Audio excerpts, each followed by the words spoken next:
So this time, mag-apply kita ng magic blusher sa ato eyelid. So this magic blusher is called Cheek Color 30 ml na waterproof and long lasting na siya. And what I love this one is pigmented, easy to blend, lightweight, and very affordable. Tuod ka naman gitawag siya na magic blusher kay from white. Ito na, from white. This one white. This one is white. Diba white? Pag imo na siya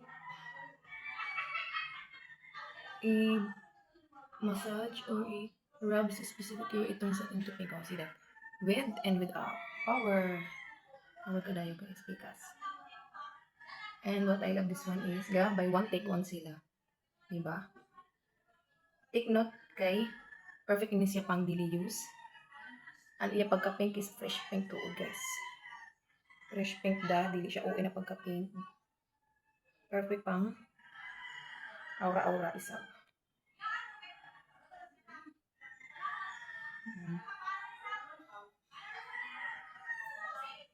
See that? I'm done. Then, perfect na siya pang regalo, pang Christmas party, birthday, and any occasion. By the way, sa may mga uyab na, perfect ni pang regalo sa iyo mga uyab ko man, this coming February 14. So, sa gusto mag-try, check out the mail basket and try them. Bye!